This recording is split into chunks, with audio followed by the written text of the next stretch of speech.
Just a second.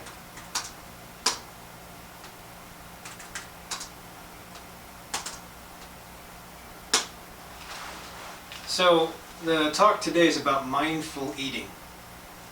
What I was doing was I was doing one-handed typing, typing with a finger while holding my food.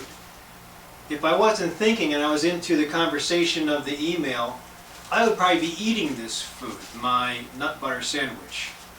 And the problem is if I'm deep into something else, and then I task myself to also eat at the same time, the cues that I depend on to say I'm full, or I only want to eat half of this, or I just want to take a little bit of this, I don't want to drink the whole gallon of water or pop, the cues will go away because I'm so focused on something else.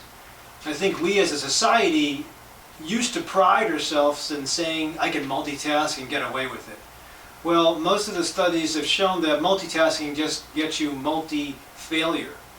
It takes away the accuracy of doing one thing, and it just kind of half-assed does a whole bunch of things at the same time, and you're increasing the chances for making mistakes.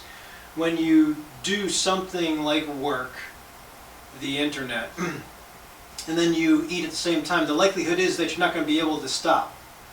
How many times have you had a bag of something, your comfort food, your chips, pretzels, whatever it was, or you go to the movies, for example, I think most of us have been there, you pay 25 cents for the extra size because it seems like a value, and then before you know it, the halfway through the movie, or even as the previews are finished, you're almost 2/3 finished with your bag of whatever, or your big drink of whatever, or you're getting to work and you've already finished your big gulp or whatever you purchase. So the problem is we buy these things in volume and not intending to finish them, but because we're focused on something else, we go ahead and finish them. And if that happens every day for lunch, or you're trying to take care of problems and speed up your time at home, or get home, and then you have this, and then you have dinner at home, you're going to be overeating. And the stress of all this and the fact that you're overeating or feeling guilt, it all leads to the same place. You eat too much of a volume for the activities that you do during the day. So even if you believe in the basics of calories in and calories out, you burn up what you eat, you don't gain weight, which I think is false, but even if you just believe in that, you really should set aside the time, or at least anticipate that you're going to be eating, so mindfully eat. If you can avoid eating while you're doing your work, better off. If you have to be eating at your keyboard, then what you might want to do is make it difficult for yourself. When you're packing, and you really should plan ahead. If you're going to go out and buy from McDonald's or Baskin Robbins, then you're at the mercy of seeing the volume that they have. And usually you'll have these things called value meals, or items that are put together so it's easy to order at a certain time when you need to have it. And you'll be tempted to eat everything and then probably feel guilty afterwards. So planning is always important. Even if you plan for 1 hour on a Sunday for the whole week, at least you kind of prepare yourself for mindfully eating.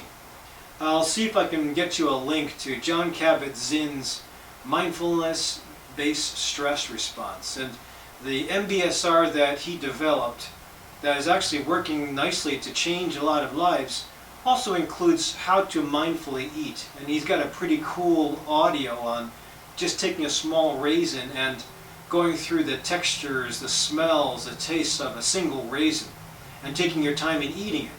And it really, if you go through the exercise with him in his class, it's beautiful because it really gives you insight into how to enjoy your food. In the Chopra Center, we're actually given one meal in something called Journey into Healing. It's a course for healing, for healers, for physicians, and lay people, but we actually eat one dinner, one meal, where we don't speak. And it's a little bit uncomfortable at first, but truthfully, that meal that I had wasn't spectacular as far as the food types, but it was probably the most, I savored it compared to the usual conference food. I savored that food more so than usual because I was taking my time with it. So once you get past the silence and the uncomfortableness of not being able to talk or do something else while you eat and just sit there and eat, you have no choice but to slow down, enjoy your meal, go through the tastes, go through the textures, and you'll actually become full with less volume because you took your time.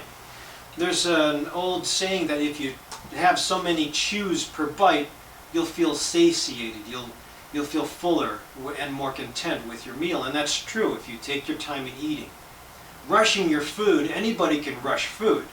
Anybody can eat on the run and eat large volumes, but the likelihood is that because of the poor digestion, because of the poor choice you made, since there wasn't anything else available, and it's probably going to be fast food, because of the poor chewing, because of the then poor digestion in the stomach, and then because of the rapid release of carbohydrate or any other macronutrient, and the fact that it's fast food, the likelihood is you're going to have a rapid swing up and down in your hormone level. It's called the glycemic index and glycemic load.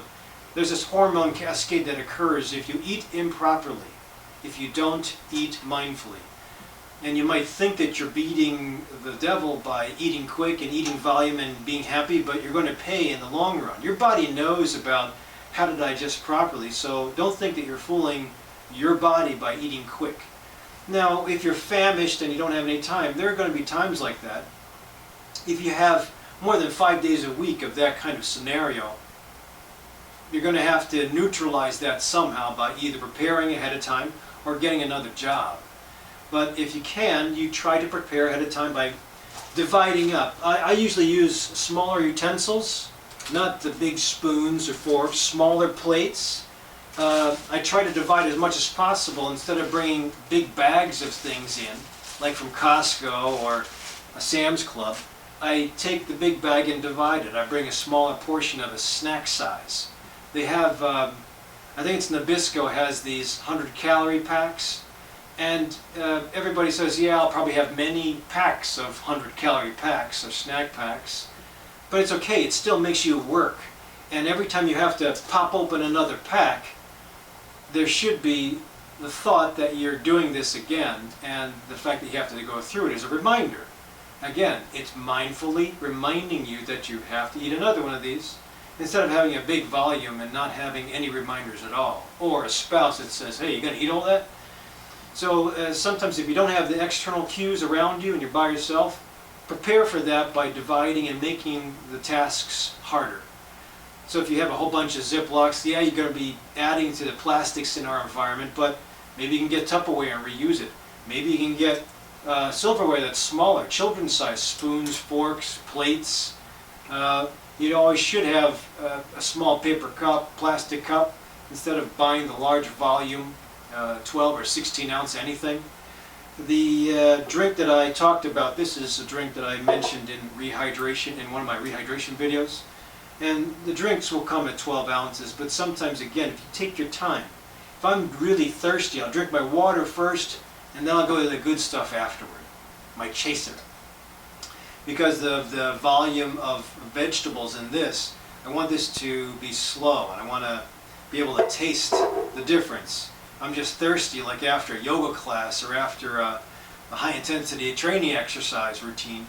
I'll go with just pure water first. If I go with this as my volume repleter, I'll be so thirsty I'll down this without even thinking about it. And not only did I waste the money I spent on this, I'll still be thirsty afterward and hungry afterward, and then I'll have the effects of the volume that I just ate of whatever, or drank.